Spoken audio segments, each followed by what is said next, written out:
Renato Igor. Boa tarde para você que nos acompanha a partir de agora aqui na TV Com, canal 36 da NET. Notícia na tarde começou às 2 horas na CBN Diário, segue aqui na CBN e desde já estamos também na parceria da TV Com. Queria fazer um registro aqui do ouvinte que manda um vídeo, é o Gustavo Volovski, morador da Trindade, e comunicando a ruptura pela terceira vez, segundo ele, do cano de água da Casana, rua José Batista Rosa, em frente ao número 431. Ele diz que já fizeram reparos 2 vezes, mas é só chover que o problema continua. Ele manda um vídeo pra gente aqui e o pessoal da Casan, que sempre nos escuta aqui, está registrando, eu tenho certeza absoluta. 2 minutos para as 3 horas. Aqui conosco o policial civil Anderson Amorim, que é presidente do Sindicato dos Policiais Civis em Santa Catarina. Sindicato que está aí na promoção de um evento importantíssimo, a 15ª edição do Congresso Nacional da Confederação Brasileira de Policiais Civis, que acontece pela primeira vez em Florianópolis, agora, final de semana, né, entre os dias 28 e 30 de maio, nesta semana, portanto. Nós temos aí segurança pública, o presidente Anderson Amorim sempre está na ordem do dia. E sobra tudo para vocês, né? Boa tarde. Boa tarde, Renato. Boa tarde a todos os ouvintes e telespectadores, né? Na realidade, é um problema, como nós já havíamos conversado há pouco tempo, que nos atinge a toda a sociedade, que todos os males sempre sobram para a polícia, né? Os resultados daquilo que dá errado é a polícia quem tem que fazer o enfrentamento disso. Complicado nós termos aí a evolução da Polícia Civil, mais se tratando aqui em Polícia Civil, que é a nossa área, que é sobre o que o Congresso visa a falar, remodelagem do modelo de segurança pública. Até por isso nós estamos trazendo Eliel Teixeira, que é xerife nos Estados Unidos, né? É brasileiro e é xerife em Los Angeles, responsável por algumas prisões até bem que deram bastante destaque na mídia, como o médico do Michael Jackson, enfim, algumas coisas assim. E ele vai trazer para nós esses modelos que funcionam. Óbvio que há pouco a gente estava falando aqui em Estados Unidos e Brasil, algumas coisas a gente pode considerar. Outras não, porque cada um tem a sua realidade, né? Mas ele tem um exemplo interessante, porque Los Angeles, nos anos 80, enfrentou um problema seríssimo aí de gangues e tal, e hoje a coisa está bem melhor, né? Eles têm uma questão, Renato, que eu conversando com ele o dia desse, até a gente conversa bastante, eles têm uma questão diferente cultural da nossa. A prisão deles não visa ressocializar, a prisão deles visa prender. Punir. É punir. É tirar o cara da sociedade. O cara não quer se adaptar à sociedade, então não se adapta. Vai para prisão. Sim, então sim. Essa é a diferença básica. A diferença nós temos o papo aí da ressocialização, de dar novas oportunidades. Só que a gente não dá condição para que isso aconteça, né? Deixa eu te perguntar uma coisa. Como é que tu vai fazer algo que nunca foi? Como é que tu vai ressocializar alguém que nunca foi sociável? Exato. Eu acho que começa... É começar do zero, né? Começa Você errado, pega muitas vezes... Ressocializar alguém que nunca, jamais se encaixou numa lei, jamais se encaixou aos padrões da sociedade. Tá, mas o nosso problema central hoje de segurança, no seu entendimento, está onde? Bom, nós temos aí a questão do efetivo da Polícia Civil, que é vergonhoso, né?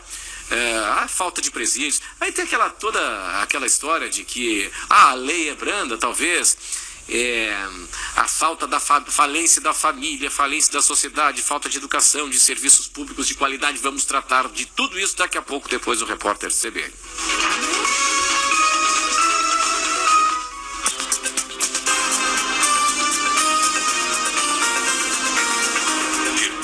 CBN.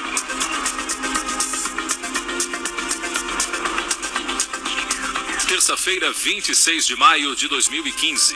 O ex-diretor da área internacional da Petrobras, Nestor Cerveró, foi condenado a 5 anos de prisão por lavagem de dinheiro. Ele utilizou o dinheiro desviado da estatal para a compra de um apartamento de luxo no Rio de Janeiro, segundo as investigações. A decisão é do juiz federal Sérgio Moro, responsável pelas ações relacionadas à Operação Lava Jato da Polícia Federal. A Justiça do Maranhão determinou o afastamento da prefeita de Açailândia, a 600 quilômetros de São Luís, por uso indevido de bens públicos.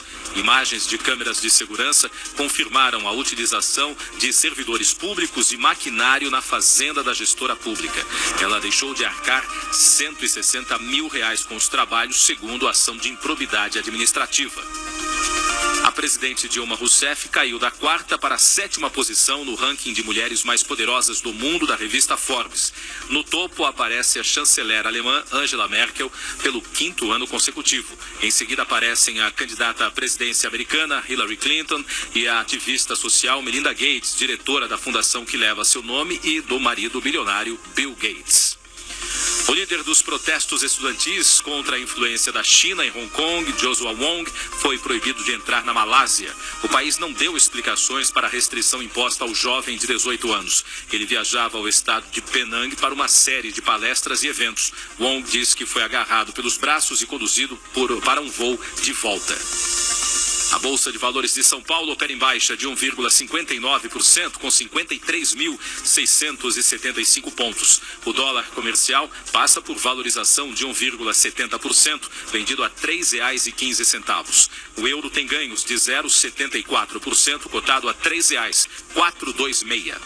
No horário de Brasília, 3:03. Repórter CBN. As principais notícias do dia a cada meia hora. Oferecimento: se a qualidade é Zita, pode assinar. Zita, construir bem é nossa arte. Terceiro Prêmio RBS de Educação. Um incentivo a quem ajuda a transformar a educação. Se você tem um projeto de apoio à leitura em qualquer disciplina, faça sua inscrição até o dia 17 de julho pelo site prêmiorbsdeeducação.com.br. Faça também o curso online sobre mediação de leitura. Apoio técnico SEMPEC. Realização Fundação Maurício Sirotsky Sobrinho e Grupo RBS.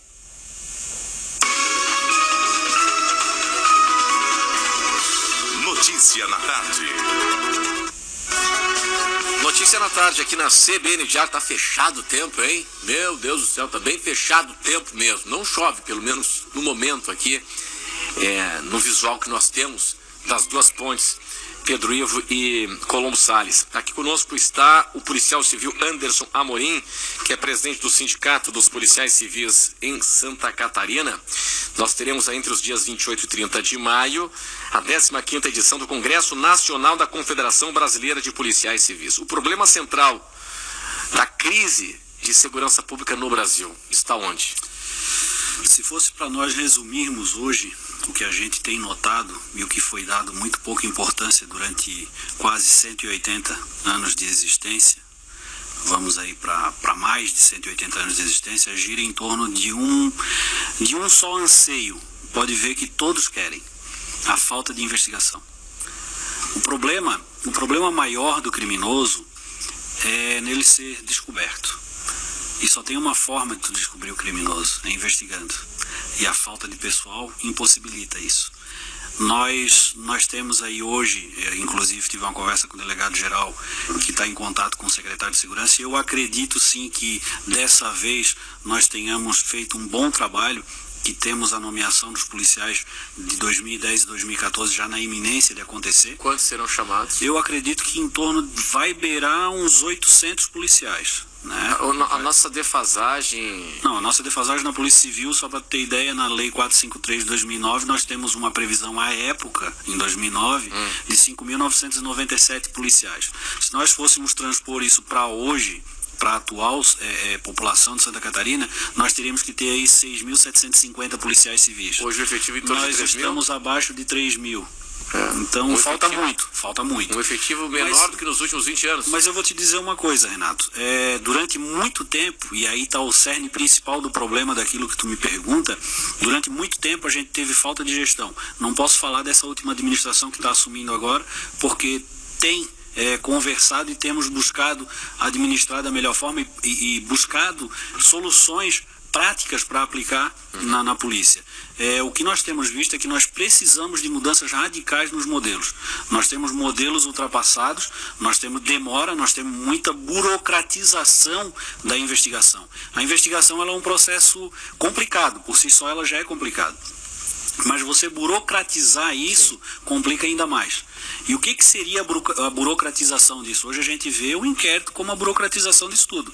O inquérito nada mais é do que a informação da investigação para o Ministério Público e para o Judiciário, que muitas vezes nem dá bola para o inquérito, nem diz o que, nem acata o que está escrito ali e vai diretamente àquilo que o próprio policial produziu. Então, nosso problema maior hoje se reduz, se a gente fosse ser muito simplista, ele se reduz à falta de investigação.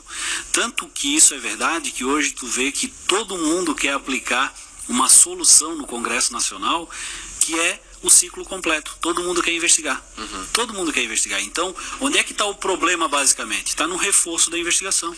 Reforço da investigação é reforçar efetivo. Claro, agora, claro que o nosso cobertor é muito curto, né? Claro. Falta investigação, falta. Mas a nossa polícia prende e prende muito. Prende. E tanto é que prende 10, 15, 20 vezes e o bandido volta às ruas. O problema é a lei, é a falta de vagas, o que é? Esse é um problema estrutural que o próprio governo... É complicado essa questão quando tu começa a ler com relação ao ciclo de quem prende, quem julga e quem mantém preso, né? A polícia civil é a judiciária, embora não seja do judiciário, seja do executivo. Sim. Tem que ser julgado pelo judiciário para haver uma imparcialidade e é executado pelo executivo, ela é mantida pelo executivo.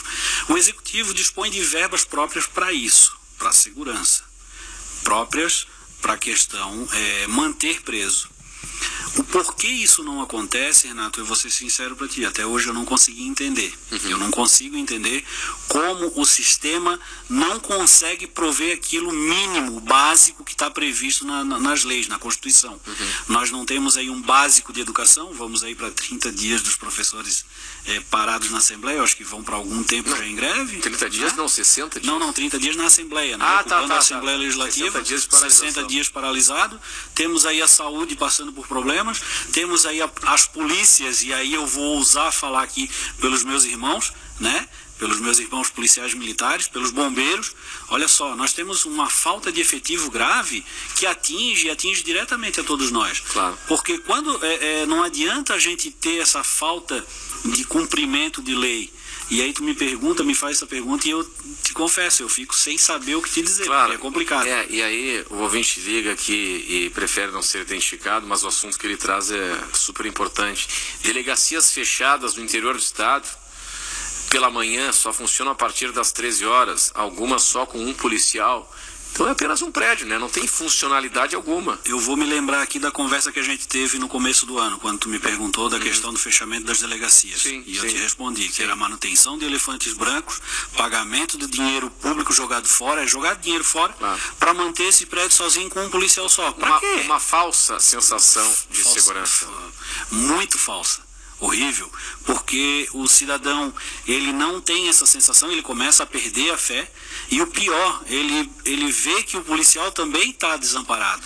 Agora, ele vê essa questão. O presente seguinte, nós tivemos aí na semana passada o assassinato, né, a morte de um médico cardiologista na Lagoa Rodrigo de Freitas, andando de bike. Um garoto, né, acabou esfaqueando ele, estava com uma faca, esfaqueou ele e tal. E parece que agora a discussão vamos tornar, parece bizarro, parece uma piada, né? Vamos tornar então porte de faca, uma arma branca, crime.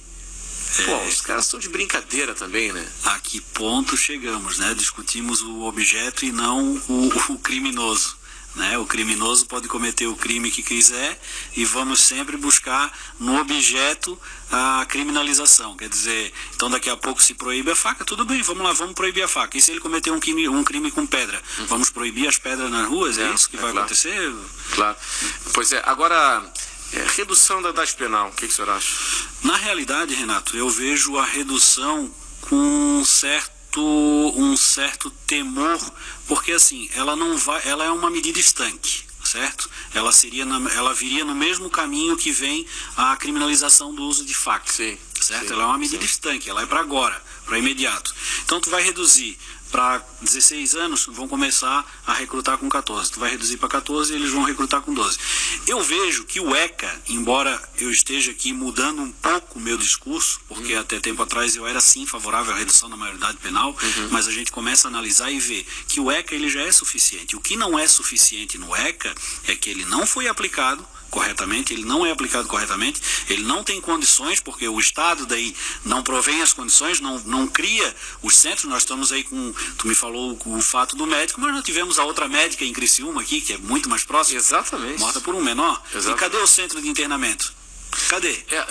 Onde é que está esse? Pois é, quando eu saí de férias, ainda permanecia a mesma situação, o Novo São Lucas, que é uma estrutura de primeiro mundo, só que parece que estava ainda, né, em torno de 40%, 50% da taxa de ocupação, não porque não tem clientes para lá estarem, é porque não tinha pessoal contratado, então não tinha capacidade de material humano para receber os internos, para cumprir a medida socioeducativa. E aí o que acontece? Esse jovem fica na rua. Olha, num primeiro momento a gente foi para um enfrentamento muito forte com o governo Colombo. A gente teve esse embate mais forte. Até em 2013 nós fizemos a nossa greve, que durou 2 dias, né? Disseram que era ilegal e a gente voltou a trabalhar, até porque nós gostamos de obedecer às leis, nós cumprimos as leis, nós trabalhamos para isso. Mas nesse segundo momento nós vemos que o governo Colombo, o governador em si, tem olhado mais, pelo menos é o que nós temos notado para a nossa área, principalmente agora com o encaminhamento da nomeação dos policiais, né? Tem olhado com mais carinho, tanto é que na escolha, pelo menos do nosso atual gestor, do nosso chefe, que é o delegado-geral, que a gente tem mantido um diálogo muito bom, a gente tem notado isso.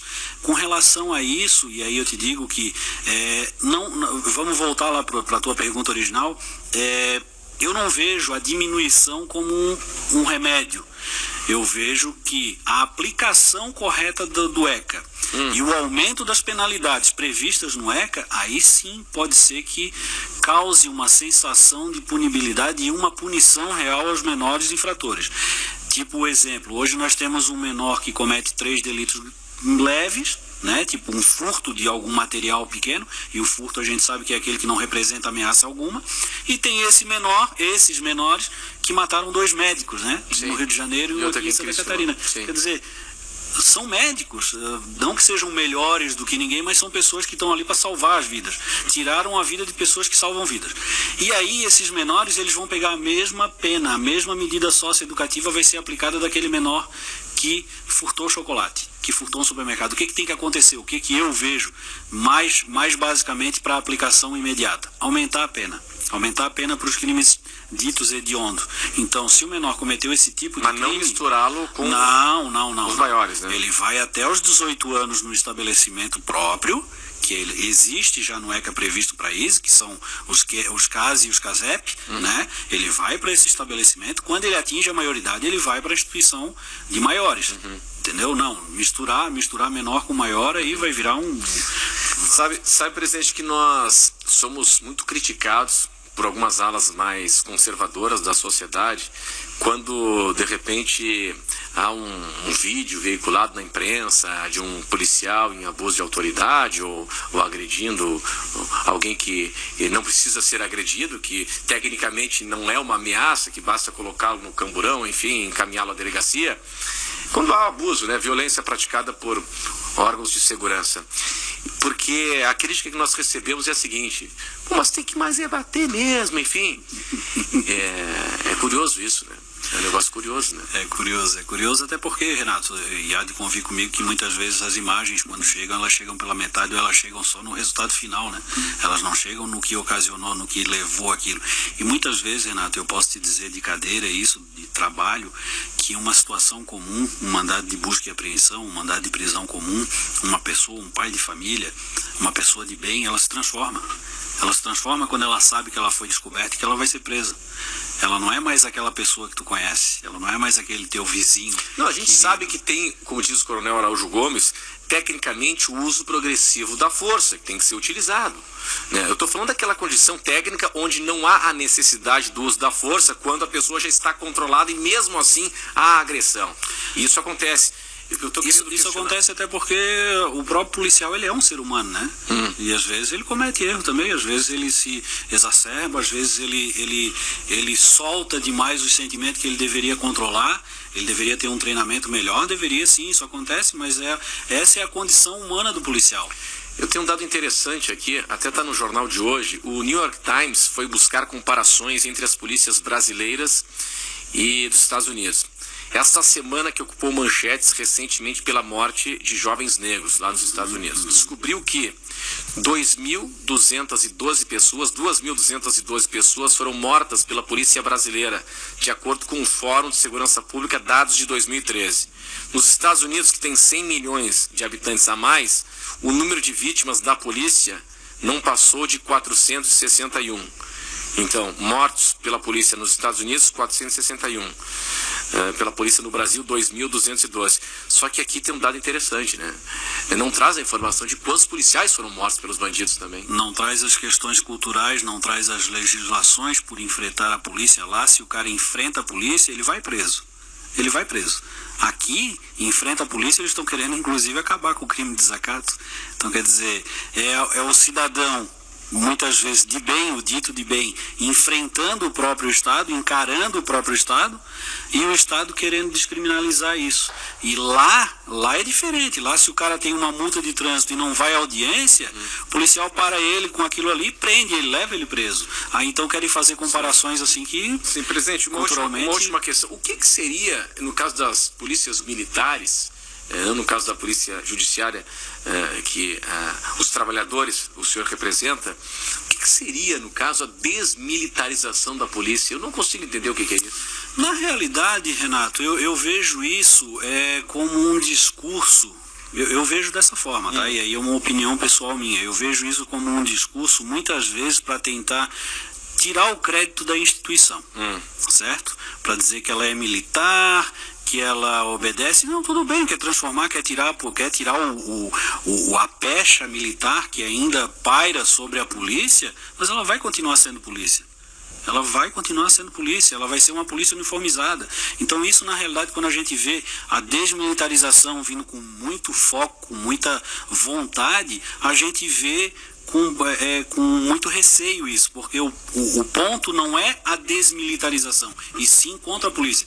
Quer ver um exemplo? A gente fala muito da desmilitarização, mas a gente não fala do inquérito.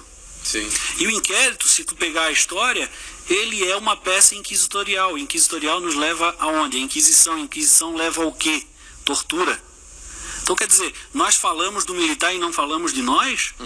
Quer dizer, então a gente tem que ver muito esse discurso quando ele é aplicado com muita vontade. E eu sou a favor, sim, da desmilitarização por vantagens aos policiais.